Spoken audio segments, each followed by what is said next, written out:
Olá, tudo bem? Estamos juntos novamente. Essa é a Escola Bíblica Dominical da Igreja Batista de Barão da Taquara. E eu sou o Hudson, você já me conhece. Hudson Silva, sou o professor dessa classe. Nós estamos estudando essa revista aqui, O Cristianismo Pioneiro, e nós vamos ver a perspectiva bíblica do livro de Atos. Não dá para estudar o livro de Atos inteiro, os 28 capítulos, mas nós vamos dar alguns destaques seguindo a orientação desta revista. Mas eu quero recordar com você como é que nós funcionamos aqui na Escola Bíblica Dominical. Nosso texto áureo, nosso texto básico é a Bíblia, é a palavra de Deus. Então, se você tiver pouco tempo, tiver que priorizar alguma coisa, priorize o texto bíblico. Leia o texto bíblico, o livro de Atos. Então, você lê o texto bíblico, depois de ler o texto bíblico e fazer suas anotações, é assim que eu funciono também. Faço minhas anotações aqui e faço minhas anotações. Depois de fazer isso, aí sim eu leio o comentário da revista. Por que isso? Porque nós somos Escola Bíblica Dominical. A gente estuda a Bíblia e usa a revista como uma forma de interpretarmos e facilitar a nossa compreensão do texto bíblico. Está entendido? Então a prioridade 1, texto bíblico. Depois você vai para as suas anotações. E em terceiro lugar, então, você vai para os comentários. Aliás, comentários muito interessantes, muito bons, apresentados nessa revista pela professora Maria Bernadette. Maria Bernadette, que ela é da Primeira Igreja Batista do Lins e é diretora executiva do nosso querido CIEM. Vamos lá, então você já entendeu que nós vamos estudar os Atos dos Apóstolos. O que nós vamos estudar? Em primeiro lugar, nós vamos ver quem é o autor. Na verdade, em primeiro lugar, nós vamos ver o livro em si, o livro de Atos. Por que esse nome?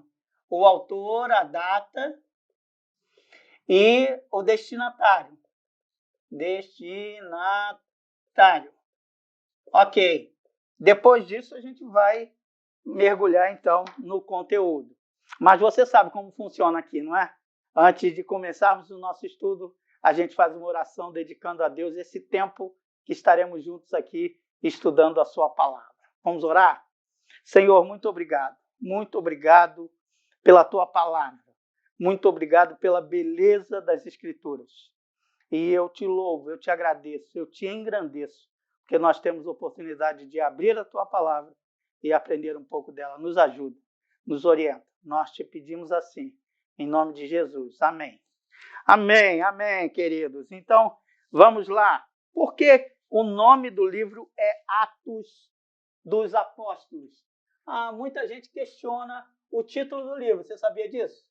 Porque Atos são ações, não é? Ações dos apóstolos. Então, você vai pensar, como está na subdivisão de livros históricos? São, então, atitudes apresentadas pelos apóstolos. Mas a gente lendo o livro, a gente vai perceber que alguns atos, você vê que os atos não são de todos os apóstolos, são alguns apóstolos. Então a gente pode falar, são os atos de Pedro, até a metade do livro. Depois são os atos de Paulo, na segunda metade do livro. Mas a gente vê que há alguma coisa funcionando por trás dessas atitudes, por trás dessas ações. E a gente percebe que são atos de Jesus. Por quê? Vamos depois entender, vamos procurar entender. Abra lá a sua Bíblia, livro de Atos, capítulo 1, versículo 1. Ele vai dizer assim: em meu livro anterior, Teófilo, escrevi a respeito de tudo o que Jesus começou a fazer e a ensinar até o dia em que foi elevado aos céus.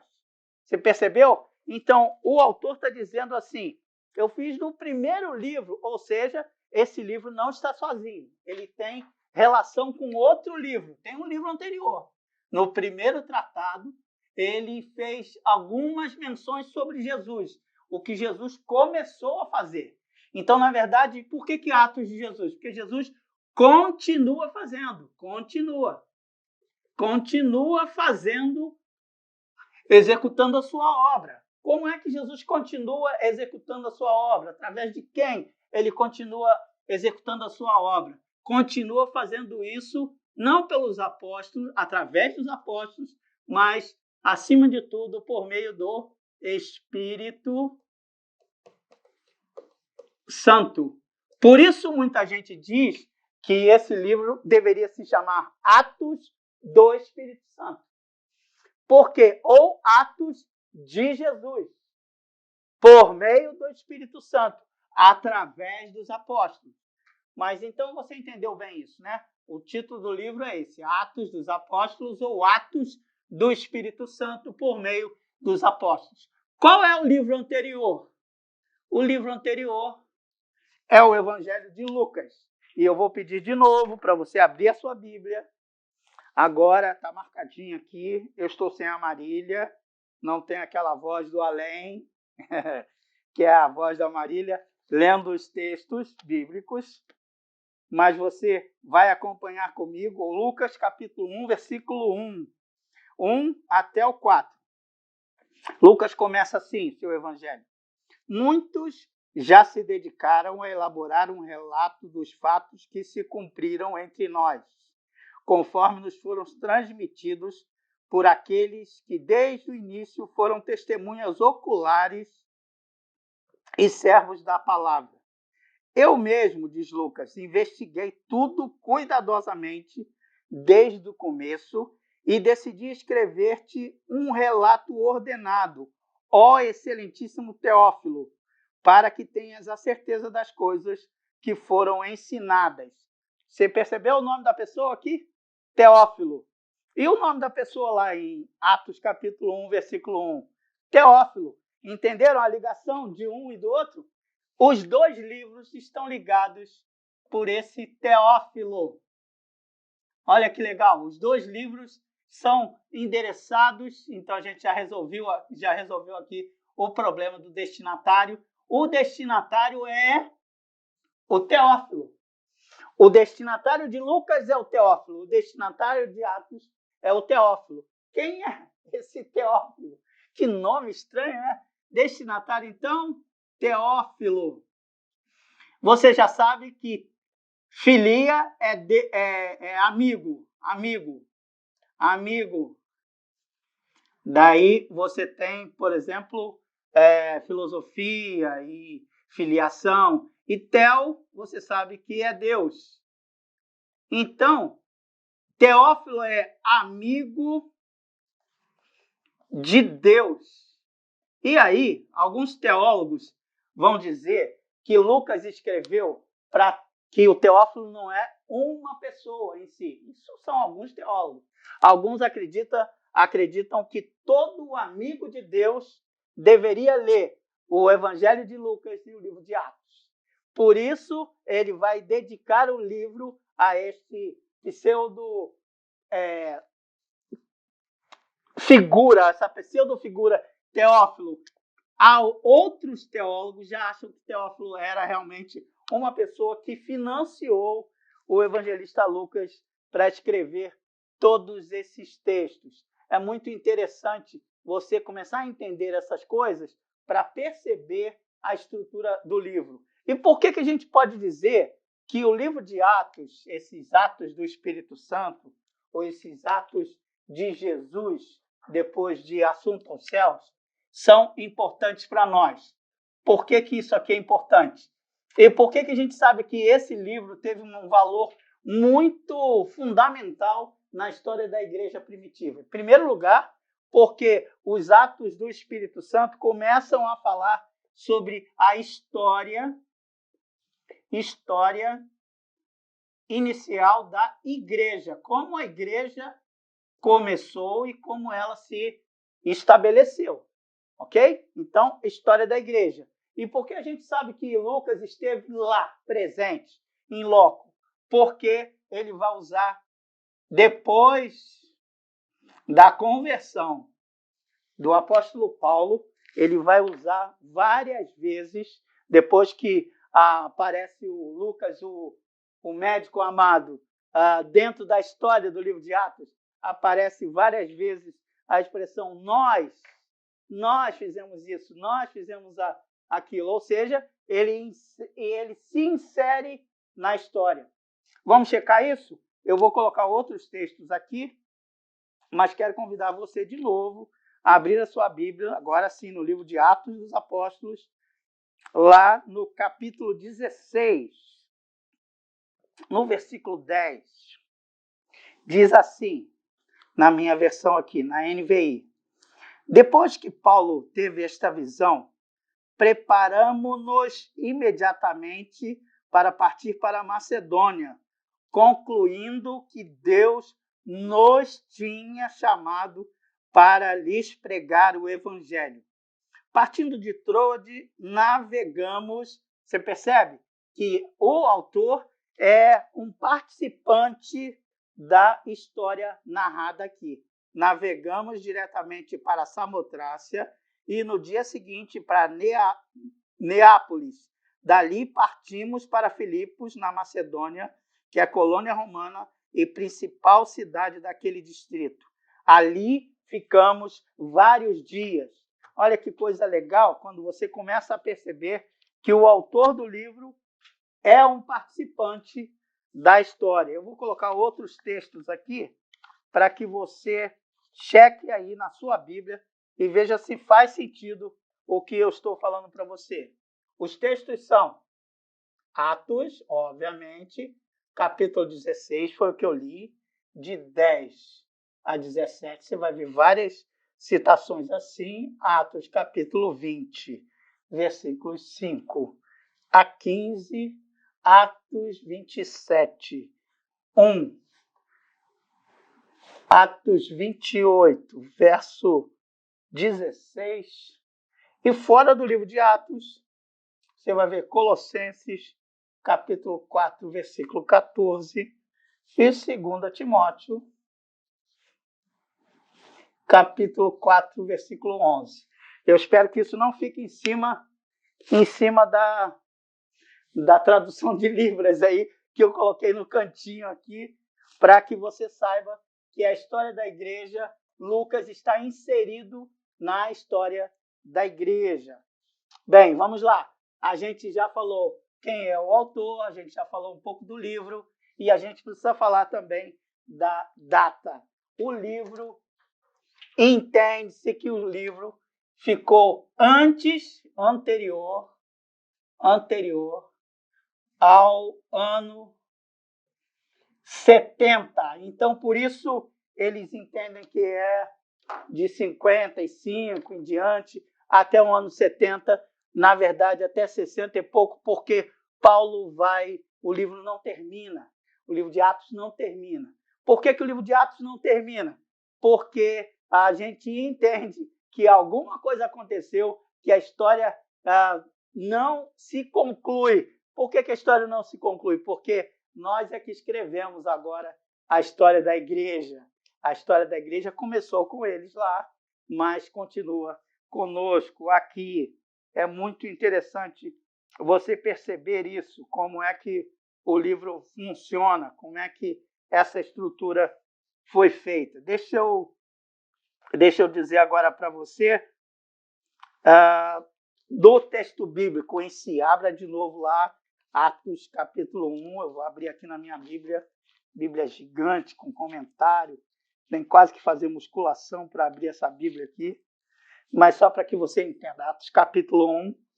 E eu quero mostrar para você também a proposta que nós queremos apresentar no estudo destas lições, para que você entenda ao todo. Vamos apagar um pouco essa bagunça que eu fiz aqui no quadro. Você já entendeu? Vou só recapitulando. O autor é o evangelista Lucas, que escreve o primeiro tratado para Teófilo, e aí ele é que faz a ligação entre o livro de Lucas, o Evangelho de Lucas, e o livro de Atos dos Apóstolos, ou Atos de Jesus por meio dos apóstolos. Quem continua o trabalho é o Espírito Santo, a gente vai ver isso agora, e a data é anterior ao ano 70, que é o ano da destruição de Jerusalém, e anterior à morte do apóstolo Paulo. Quem é o destinatário, então, é o Teófilo, o amigo de Deus, e se você é amigo de Deus, a carta A carta não, né? Os livros foram escritos para você. Agora, se você não é amigo de Deus, você é um folgado porque você está abrindo um livro que não foi escrito para você. Mas como é a Bíblia, é a palavra de Deus, foi escrita para o amigo de Deus, para você e para mim, que somos amigos de Deus, alcançados pela graça de Deus e teófilos, né? Decididos a seguir as obras e as orientações do Senhor Jesus. Então vamos lá, vamos colocar Atos aqui e vamos entender lendo o texto bíblico, acompanhando o texto bíblico. Ele começa então no versículo 1 falando das coisas que Jesus começou a fazer. Depois você vai perceber que Jesus apareceu para eles num período de cerca de 40 dias. Jesus apareceu para eles num período de 40 dias. Jesus apareceu e foi dando provas de sua presença, de sua existência no meio daquela gente. Ele foi mostrando, eu estou vivo. E se você olhar com cuidado aí o primeiro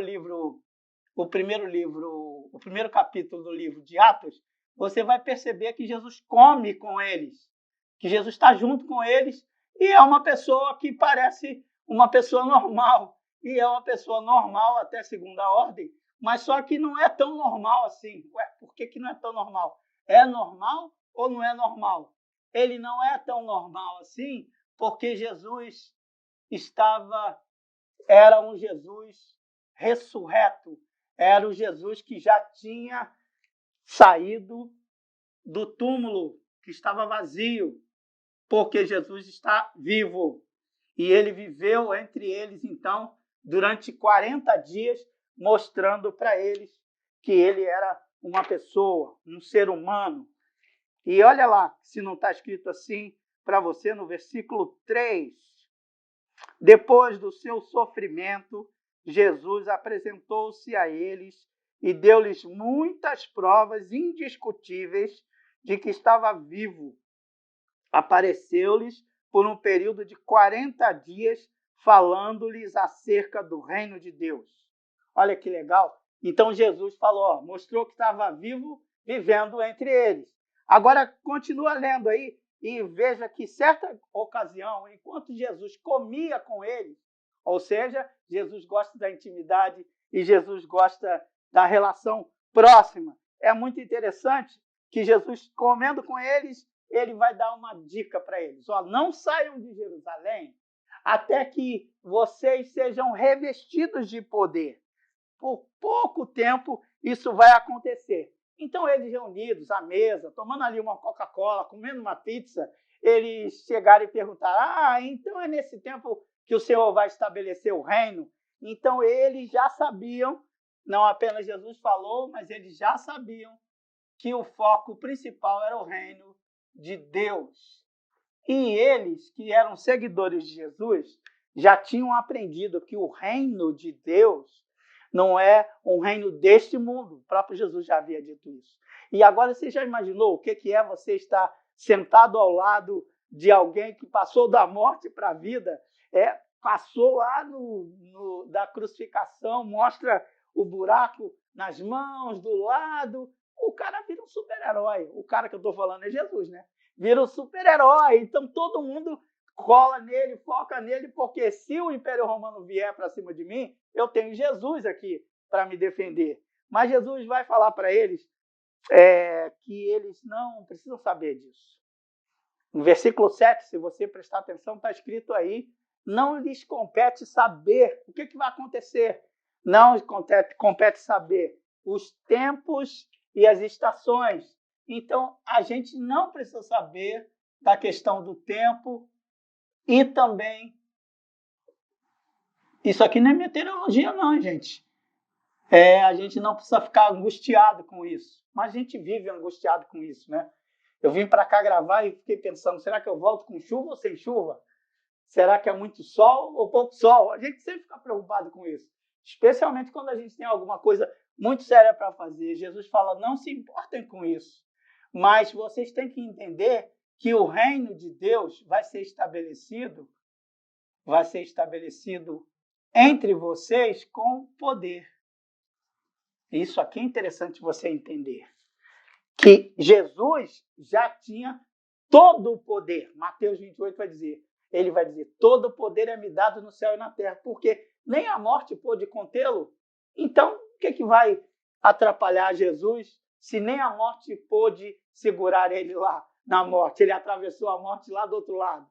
Mas ele vai dizer, olha, não se ocupem com isso. Vocês receberão poder, mas vocês receberão poder para serem minhas testemunhas.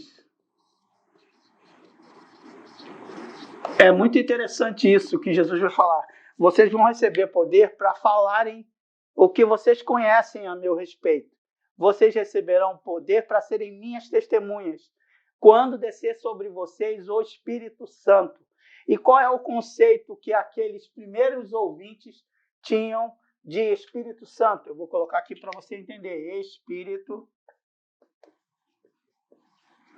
Santo. O que era na cabeça deles o Espírito Santo? O Espírito Santo, eu vou colocar aqui um cubo para você entender. O Espírito Santo vinha, capacitava a pessoa e depois o Espírito Santo saía dessa pessoa. Deu para entender? O Espírito Santo vinha, se apoderava da pessoa e depois o Espírito Santo saía dessa pessoa. Foi assim, era assim com Moisés, foi assim com os juízes. Depois você pode checar lá no seu conhecimento bíblico. E foi assim também com os profetas. Jesus vai dizer para eles que o Espírito Santo vai agora se apoderar deles para que eles passassem a ser testemunhas de Jesus. Ok, aí está tudo bem, até aí, beleza, eles com Jesus perto, não tem problema nenhum. Está tudo seguro, está tudo resolvido, está tudo controlado, está tudo dominado. Depois, então, do versículo 7, do versículo 8, você vai ver o que Jesus vai dizer. Vocês vão ser minhas testemunhas. E vai dar um círculo de atuação dessa gente. Tanto em Jerusalém, como em toda a Judéia, Samaria, e até os confins da terra, e até na Barão da Taquara, e até na Praça Seca. Até na Praça Seca o evangelho chegou aqui, porque eles começaram aqui de Jerusalém, Judéia, Samaria, depois foram a Roma, e você vai ver isso aqui acontecer no livro de Atos dos Apóstolos. Como é que o evangelho se espalhou para todos os lugares. Ok, então você vê lá Atos 1:8, muita gente diz que esse é o texto áureo do livro de Atos. Mas, se você olhar depois do versículo 8, que todo mundo sabe de cor, que aprende lá no comecinho da escola dominical, não é? A gente tem um susto. Porque o versículo diz assim: tendo dito isto, foi elevado às alturas enquanto eles olhavam. O que o texto está dizendo para você? Que Jesus estava reunido com eles, estava comendo a pizza que eu falei para você, e aí eles começam a conversar, e aí Jesus fala, não, fiquem reunidos no lugar que eu vou encher vocês do Espírito Santo de Deus e vocês vão ter poder para serem minhas testemunhas, tanto em Jerusalém, como em toda a Judéia, Samaria e até os confins da terra. Beleza, tá tudo certo, Senhor. Contigo a gente faz qualquer coisa. Contigo, eu colo contigo e eu não largo mais do seu pé. Eu quero acessar todas as coisas, porque todo o poder está com o Senhor. Mas Jesus é elevado às alturas. E eles ficam olhando para o céu. Jesus subiu, e agora? E agora? O que a gente faz com toda essa promessa? E agora, como é que ele vai vir? Será que ele vai lá no céu, vai tomar um cafezinho e volta? Imaginem o susto dessa galera. Eles ficam olhando para o céu e Jesus subindo às alturas. Só que, o que acontece com eles? O que acontece com eles? Eles estão olhando para o céu, vendo as coisas ocorrerem, e aparece um anjo.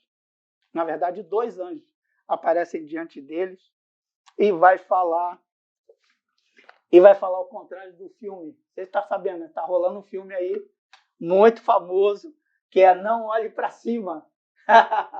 E o anjo vai dizer para eles: vocês estão olhando para cima aí. Por que vocês estão olhando que Jesus está subindo? Não olha para cima. Ao contrário do filme. O filme você sabe que é um cometa. Não é spoiler, não. Depois você pode olhar lá o filme com Leonardo DiCaprio. Que era um cometa que vinha para destruir a Terra. Eles viram Jesus subindo e falou: agora a gente está frito. Agora a gente não vai dar conta mais.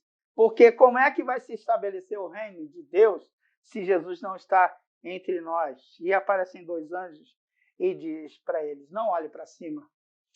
Ou seja, toquem a vida de vocês como ela deve ser tocada.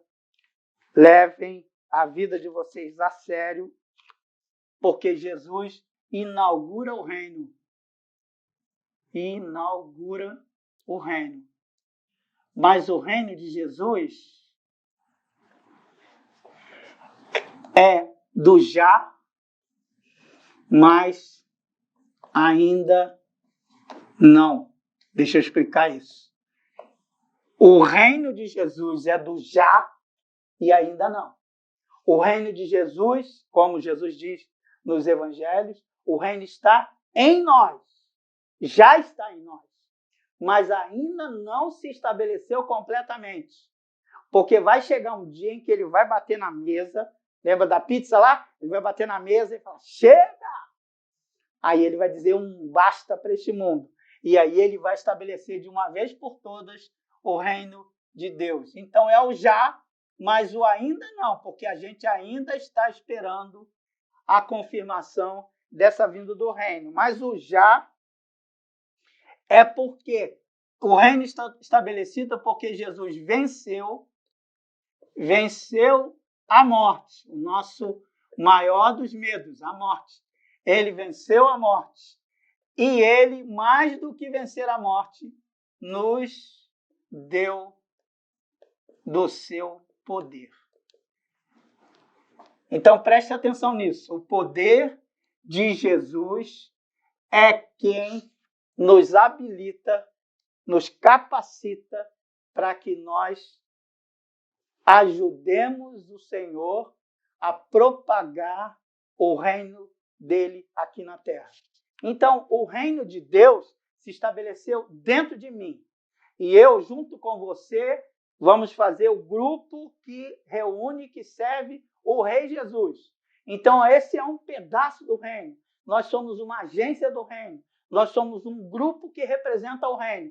Mas vai chegar o dia em que o reino de Deus vai se estabelecer de uma vez por todas. Então, preste atenção. É nesse tempo, Senhor, que o Senhor vai estabelecer o reino entre nós?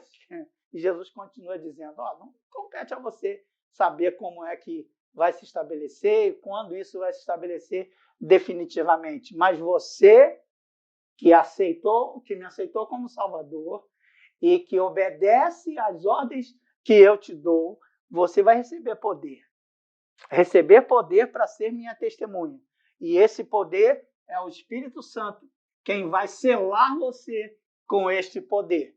Então é assim que termina o primeiro capítulo do livro de Atos, mostrando que eles vão receber poder para serem testemunhas de Jesus. Eu quero agora pontuar com você como vai ser nosso procedimento enquanto estivermos aqui estudando estas lições. Eu vou pegar aqui minhas anotações, minha colinha, para nós entendermos o que vamos fazer juntos aqui.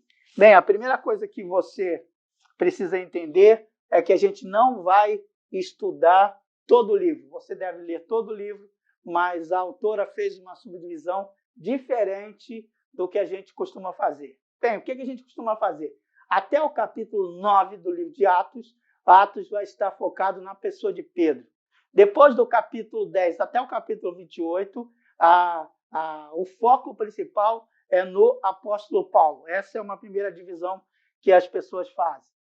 A segunda divisão que as pessoas costumam fazer é a divisão geográfica. Vamos ver como é que fica o evangelho quando vai para Jerusalém, Judéia, Samaria, até chegar dos confins da terra. Então, vão subdividir o livro em 4 pedaços. Mas a autora dividiu o livro da seguinte forma: nós vamos ver, a partir do próximo domingo, os sermões, os eventos depois nós vamos ver as perseguições e, finalmente, as viagens missionárias. Eu preciso que você memorize isso. Nós vamos ver os sermões, principalmente até o capítulo 9, depois os eventos e, em seguida, as perseguições que sofreram esses primeiros cristãos aqui. O livro de Atos, então, é um livro histórico. Agora, fechando a lição, você entendeu, eu espero que você tenha entendido essa história do já e ainda não. Isso aqui é como se você tivesse um ingresso para um show ou para o jogo de futebol. Você tem o ingresso na mão, tu fala, meu lugar está reservado, eu estou garantido. Então, você já está garantido, mas ainda não, porque o show não começou. O show vai só ficar alimentando esta hora do show acontecer. Você entendeu? Agora acho que você entendeu muito bem. Jesus, então, vai subir aos céus e depois que ele está acima nos céus, ele vai descer à terra, mas vai descer na pessoa do Espírito Santo, que vai revestir essa galera toda de poder.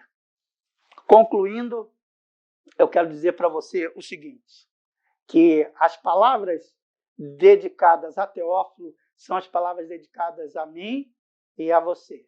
Por que a gente está olhando para o céu? Esperando que do céu caia alguma solução para os nossos problemas.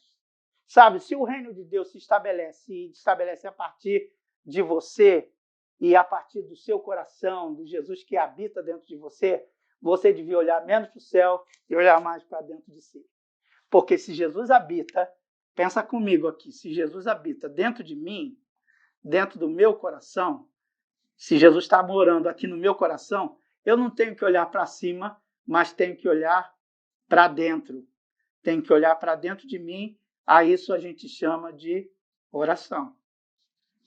E quando eu olho para dentro de mim, eu começo a perceber qual é o valor e qual a importância que Jesus tem na minha vida. E à medida que eu vou conhecendo a palavra de Deus, Jesus fala comigo. E a partir do momento em que eu faço a minha oração, eu falo com Jesus. E aí há um diálogo entre eu mesmo e Deus. Deu para entender isso? Por isso que os anjos falam, vocês estão olhando para cima, tem tanta coisa para vocês fazerem, tem tantos atos do Espírito Santo para serem revelados através da sua vida, através da sua pessoa, através do que você faz. Por isso a gente briga tanto para nós tirarmos o peso da instituição das nossas costas.